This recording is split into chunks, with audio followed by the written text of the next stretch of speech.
good morning. Feels like an age since I've seen you. It's been, I think, 3 weeks since I shot the Volta de Catalunya video. 3 weeks today. We're back to adventuring today. We are in the borderlands between Catalonia and Aragon, and if you don't like water, today's not the video for you.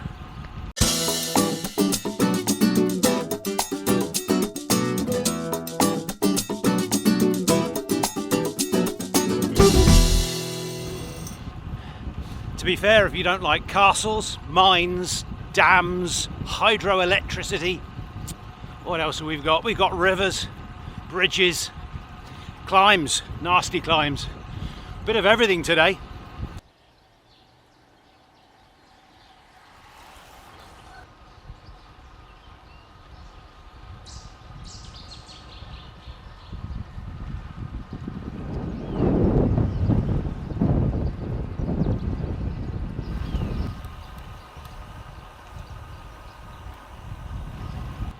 So we're following the Segre River today, down to where it meets the River Ebro. It's an area steeped in history, and we'll be covering some of that today.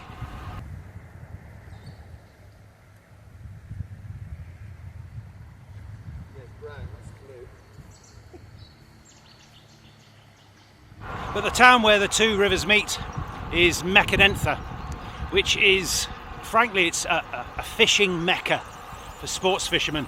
And the reason for that is because in the early 1970s, a German, I'm not sure if he was a scientist or an angler or a bit of both, but he released these tiny little fingerlings, these very small catfish, the Wells catfish. He released, I think it was about 40 into the river here at Mequinenza, thinking they'd be it'd be an ideal habitat for them, and it has proved to be. There are these same catfish in most of the largest rivers in Europe, but they grow bigger here pretty much than anywhere. It's either between here and the River Po in Italy, but here they're just so much more numerous. They've pretty much taken over the whole river, which makes for fantastic fishing, but not so great for diversity.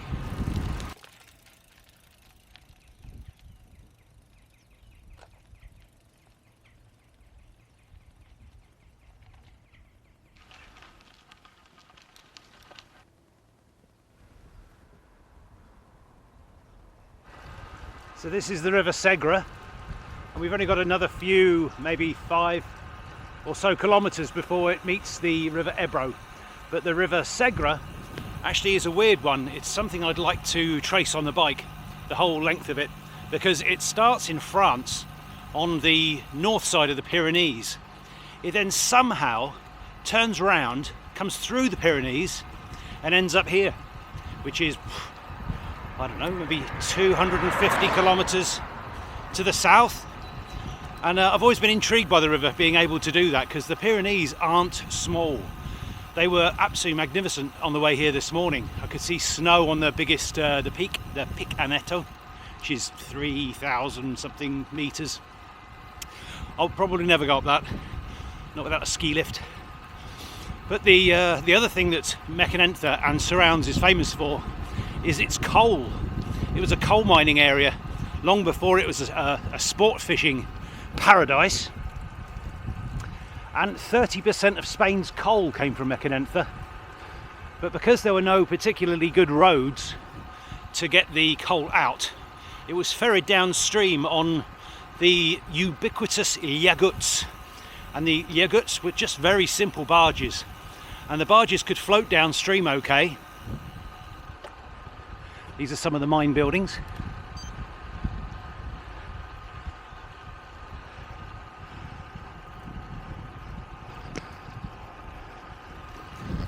But the barges couldn't go all the way downstream by themselves, and certainly couldn't come back upstream by themselves. And so there were teams of donkeys that used to pull the yaguts upstream where that was possible, and where it wasn't possible, men dragged them. And they worked in shifts. And these shifts were 90 minutes to 2 hours long. All day, all night, until they were back where they started. Incredible. It seems to me that people were more resilient in the old days. Sorry, it's very lovely here. There's huge river cliffs on the far side of the Segre. But you can see how desolate things are out here compared to around my way. Very, very few trees. How's that for a location?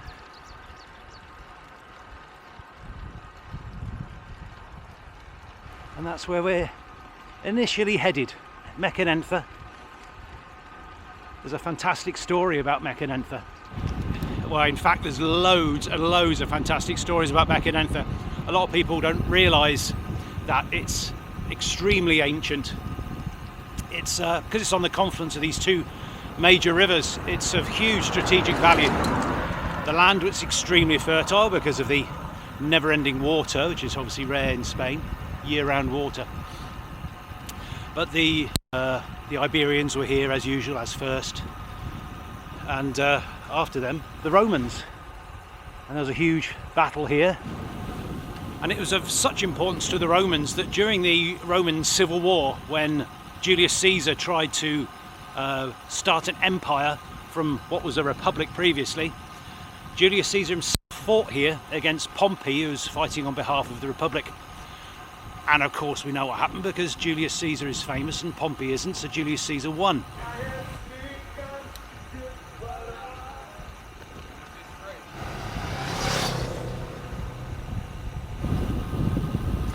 But the most impressive of all the battles that were fought at Mecenentha was probably when that castle, where it is over my head, was fought over during the Napoleonic Wars between the French and the Spanish. There was a siege, and the siege was so important, and the victory to the French so important, that it's actually depicted on the Arc de Triomphe in Paris. Now, this is a bit boring for some, but I'm going to show you this tree. This is a Paulonia. They're incredible trees. They've got the most enormous foxglove-like flower. I don't know what you'd call them. Racem, is that? I don't know. It's covered in bumblebees, which is lovely. The scent is absolutely overpowering, and it's just beautiful.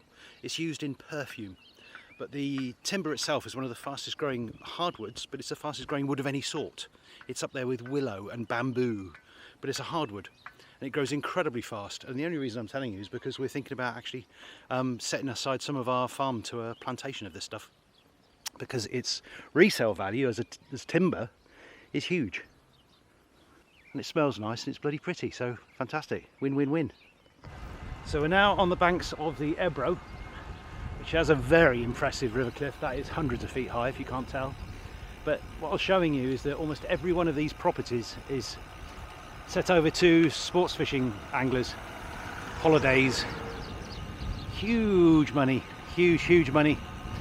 And the main reason for that is because they all want to catch one of these catfish, and the Mecenentha catfish record currently stands at 257 pounds caught last year. I don't know how many kilos that is. Let's say 117, which interestingly is my weight at the moment. Only the catfish is, I think it was 8'7", so rather taller than I am. Probably a bit quicker at swimming, but I'm a better cyclist, that's for damn sure. Now, though this is the River Ebro, it's also the Ribarroca Reservoir, because maybe 25-30 kilometres downstream there's a dam, and so this is actually a reservoir. And that's only vaguely interesting because this reservoir finishes at the Mecenentha Dam, which we're going to see later, and the Mecenentha Dam blocks the river for 130 kilometres, making the Sea of Aragon, as it's known, the largest reservoir in Spain, and I believe the 5th largest in Europe. But even this one looks pretty huge. And we're just following it for a bit because I fancied it, and I'm riding it because I've never ridden it before, and there's not many places you can get this close to the Ebro on a flat road. Beautiful hills, cliffs.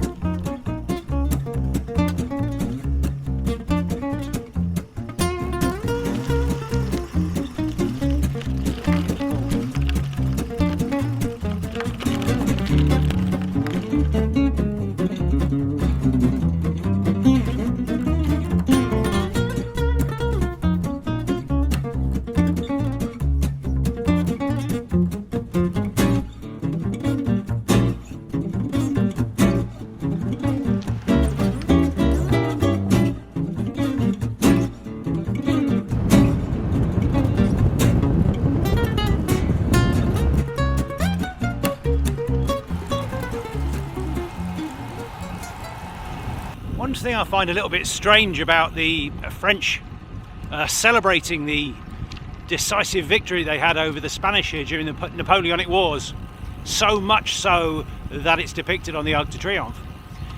There were 16,000 French, and they attacked that castle that we are or we're not going to go and see. 16,000. Inside the castle were 1,200 Spaniards. The French had artillery guns, and they pounded the walls of the fortress, and they made a breach. Before they could assault it, the Spanish surrendered. A mighty victory. Hello. How many have we got? Five little puppies. Hello. It's all right. I'll be on my way. Oh, ferocious. Some people are terrified of dogs. I don't know. I think if you act like they're just little puppies, some of them are horrible, but it's quite rare. But they see you, and then I don't know. My advice is to stop, talk to them in a baby voice, see if you can calm them down a little bit.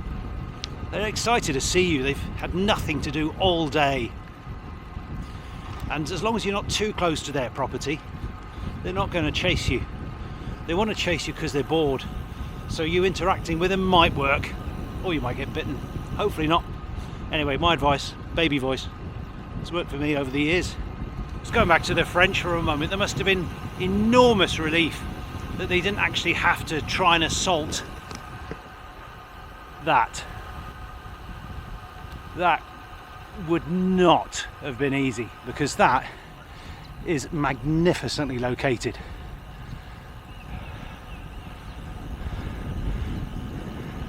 I mean, isn't it? Originally built in the 13th century.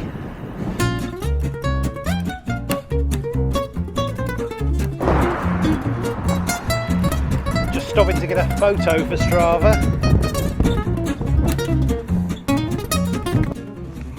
I'm still on the BH.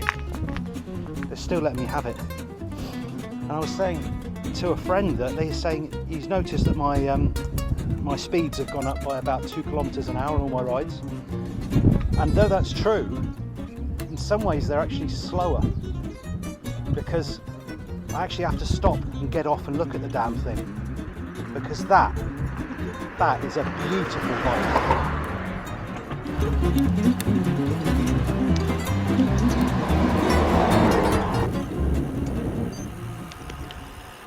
You ready for another story? Of course you are. Now when they flooded the valley, Nacanentha was here. You can still see some of the streets. So I think, by the looks of it, that was the church. When Endesa, the company who bought out the town, they got the rights to make the hydro. They offered a settlement for those whose houses were going to be underwater, which are the ones to my left. The people who lived in the houses to the right, imagine this would have been a full-blown town. They've remade the streets so you get an idea. Still got the street names on them. Cara Magdalena, Cara La Morena. They offered a payout to the houses that were going to be affected, and said, well, we're going to put you in a new town around the corner. Well, it would have destroyed the community. And so what the remaining people, the people on the right here, they paid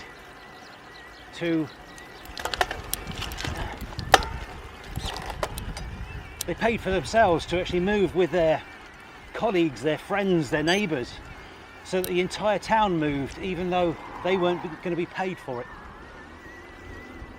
And of course this is where the mines were. I love the fact that the people unaffected so wanted to be with their neighbours that they moved themselves. And this, which is now the museum, the coal museum, was the school. That was Mechanism School, and that's one of the few buildings remaining. I'm not entirely sure why there's nothing left, considering it was only comparatively recently that it was abandoned, and I suspect it's because they took the building stone to build the new houses.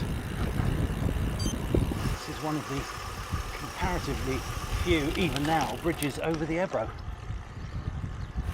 So no, we're going to go up that hill, mountain, climb anyway. It's a horrible climb. It's quite long. I've come down it in the car, and it's quite scary because it's busy with lorries. And there's no hard shoulder, but it should be worth it, I think.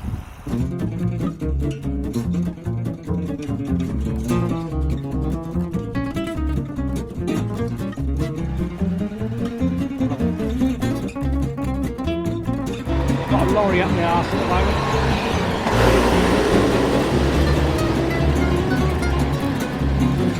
Very courteous. It's obviously very heavy. Can you see that track down there? That's the track I'm supposed to be returning on. There's no way I'll be able to do that on this. I'm going to try anyway. Made it to the top of the climb. I'm a little bit intimidated by this gravel descent because it looked like a farm track that nobody's been up for donkey's years. And that is the beginning of the Mar de Aragon, the Aragonese Sea. Of course, it's just a flooded Ebro Valley, but 130 kilometres of mostly still water. I bet there's a lot of mozzies in there. That's quite steep. That should be a nice view there. Have a look at that.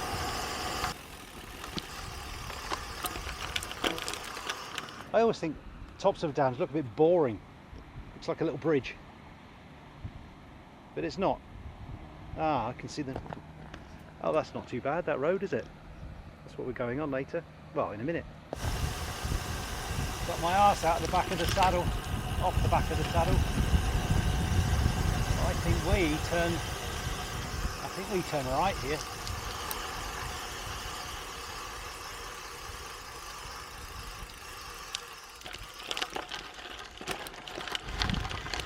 I think we've got 5 kilometres of this, and I'm hoping it doesn't get much worse. I don't really want to abuse the trust BH have in me and lending me their €9,000 bike. Got some Google Maps. There is a viewpoint here. Oh, there is. Oh, I say. Another lovely thing about the BH, it's light enough to carry easily. Right, my darling, you stay there. Be good. Don't get up to anything I wouldn't. See, that's impressive. I love dams. Did I tell you there's 1.5 billion cubic meters of water back over that side? It's a lot, isn't it? You see waterfalls or things like this. If you just watch one little bit of the water, looks like it's flowing really slowly, and then you look at the whole thing and it's just a torrent, scary torrent. If you watch one little drop as it comes out, looks quite relaxed. Anyway, down we go. We've done this thing before. We went to the Pyrenees and there were some steps like this over a dam with a viewpoint, exactly the same.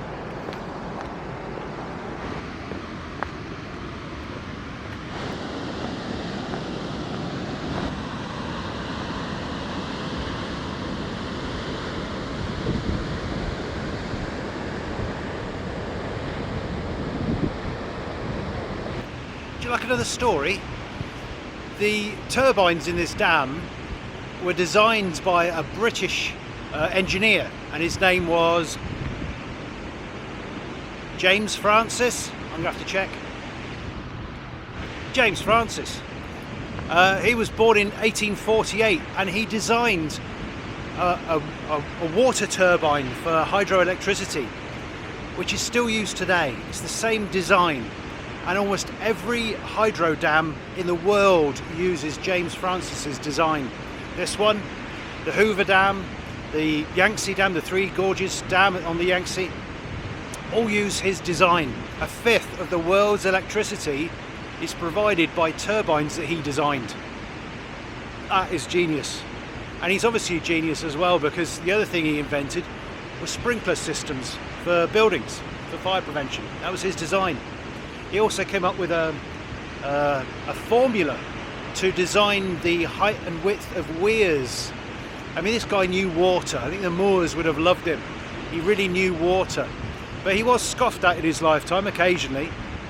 He came up with a design to stop flooding of this town in America. It was the town of Lovell. How could I forget it? The town of Lovell was on the... I can't remember that either. What I'm going to do is going to hold my notes behind the camera. You'll think I'm really knowledgeable. So even when people thought he was wrong, he was proved right.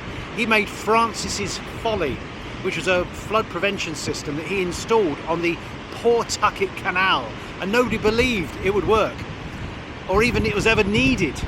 2 years after he finished it, it averted a disaster by preventing a flood in the town of Lovell. It would have been destroyed. And that was in 1852. It also saved the town in 1936, 1938, and as recently as 2006 and 2007. Something he built back then, still preventing floods. The guy's a genius. He started working for his dad's firm at the age of 7, engineering firm. We've got a war memorial we need to go and have a look at, because it's the inscription on it is incredible. I might just have to, if I run out of battery, I'm just going to take... Oh, I've got my camera. I've got my phone. We're in. Okay, I'm going to save you for this horrible gravel descent, and the rest is going to be on my phone. Hopefully that'll work. Hopefully that'll work. Okay, let's go. Well, I'm bloody disappointed. The camera was in burst mode down the really steep bit. Gnarly bit. Honestly it was. Honestly. Now we got this, which is kind of okay.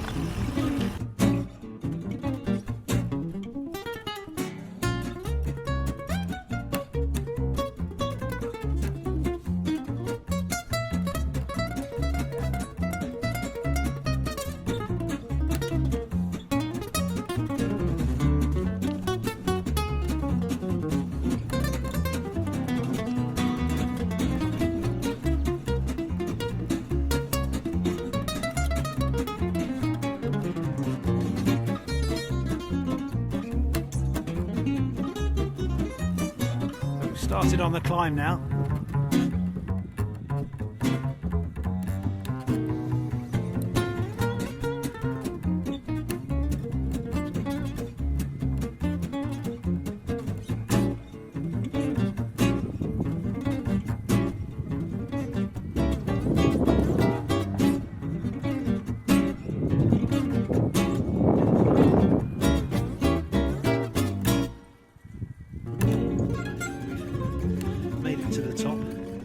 This is the monument.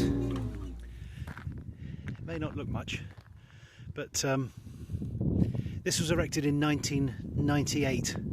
250 survivors of the appalling war that took place here at Mequinenza came to open this and commemorate this memorial. It was the Republicans. You can see the castle just in the background. The Republicans attacked the Franco's forces here, trying to cut his supply lines during the Ebro offensive. And it's just a bloodbath. It was horrendous, both sides, just enormous casualties. So pointless. Civil wars, kind of worse than all, really, aren't they? But it's this inscription that got me. It says, "To all those who lost, who were all." Well, I can't video the descent because I only have my phone, and I'm not going to do this one-handed because it looks a bit hairy. So until next week, and on this rather somber note, thanks for watching. Is it me, or does this remind you of a Scalextrics track?